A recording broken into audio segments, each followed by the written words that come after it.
Zach again. Welcome to my boring life.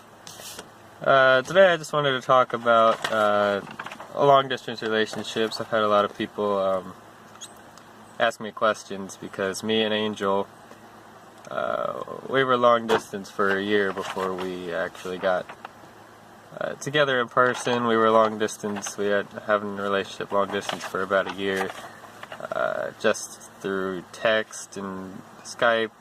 And I've had a lot of people ask me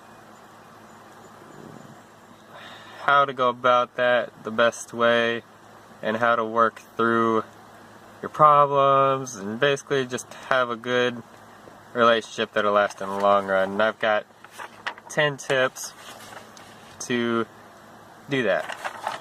And I wanted to start with the most basic one is to just take time out of your day for each other. Don't get too busy. That was never really a problem for me, but it did help her. She would get really busy a lot, and just taking her time out of her day, even for 5 minutes to talk, Skype, whatever, helped us quite a bit. Do things with each other would be the second one. And what I mean by that is, I know it sounds cheesy, but no matter what age you are, if you guys sit down, you Skype call, or you go and maybe you don't Skype call or you text, but if you go and you watch the same movie at the same time, you're both sitting on the couch, you're talking, you're like, oh, I'm bored, go watch a movie together. I know it sounds weird, maybe they're 100 miles away, 200, or they're in another country, but if you just sit down and you watch the same movie together, that'll really connect you quite a bit. Share the moments of your day, and what I mean by that, don't just share the good stuff. A lot of relationships, you'll only tell your significant other about the good stuff, and that makes them think that your life is so perfect, and it's not. Everybody's lives get crazy, and some bad stuff happens. Don't be embarrassed about it, because down in the long run, you guys meet in person,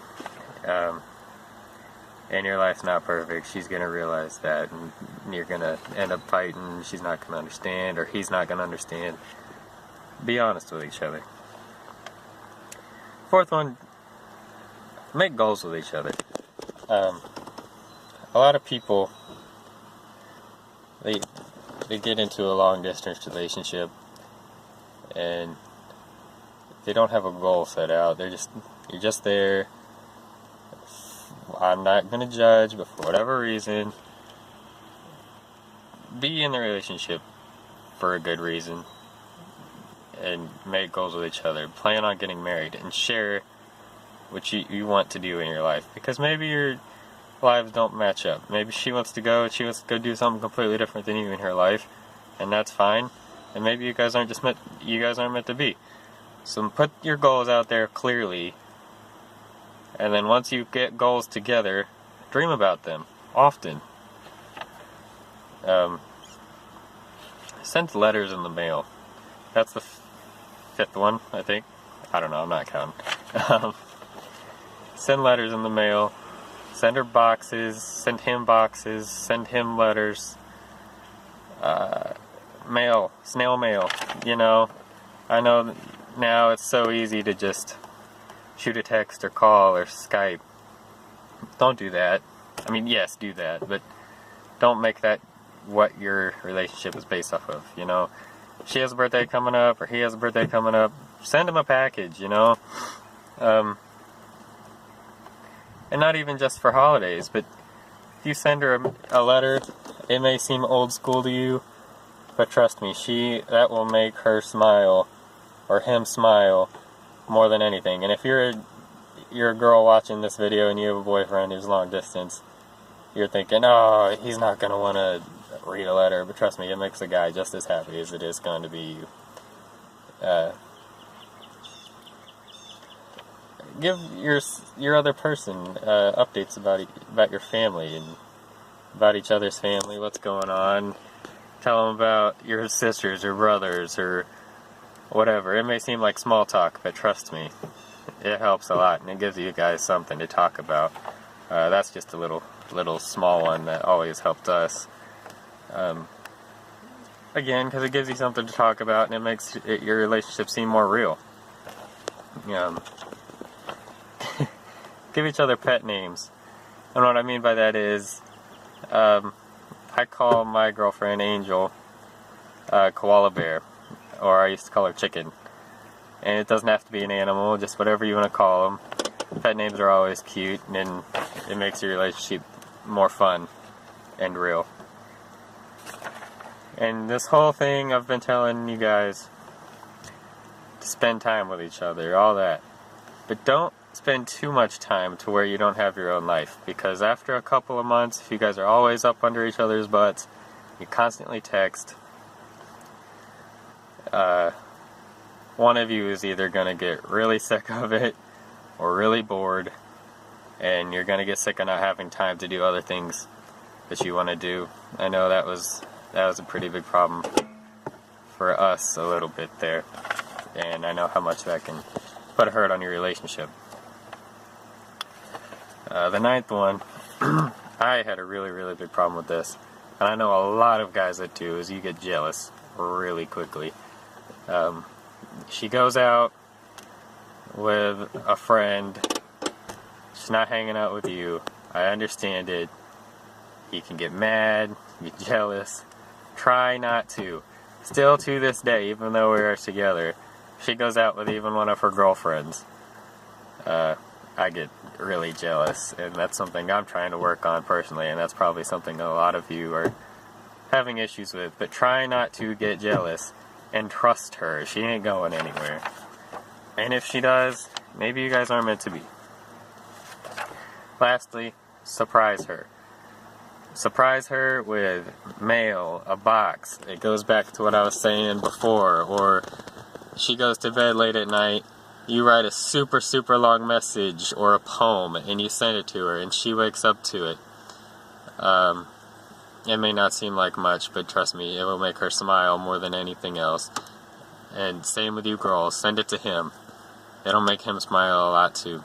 I'm old school, and I feel like the guy should be doing those things. But hey, the guys like it too, so you can go ahead and do that for him as well. That's basically it for today. And I'm not saying that any of this will make your guys' relationships work. I'm not saying 100% it'll work if you do those things, but I just wanted to share a couple of tips that helped me in our 1-year relationship. And now we're going on 2 years. Actually, we are on 2 years. We're over 2 years now, as of a month or two ago. So yeah, good luck. Have fun. Don't be stupid. And I know I said in the beginning of this video there'll only be 10 tips, but I just thought of one more, so we'll make it 11. Try really hard to get to see each other in person, but don't try too hard, because if you're living with your parents still, they'll get sick of it, or your friends will get sick of hearing about how you want to take this trip to go see the person you're with. But try to find a cheap way to see that person, whether it's a plane or a small trip. Maybe you can both meet halfway somewhere, and that way one of you is not forwarding all the money.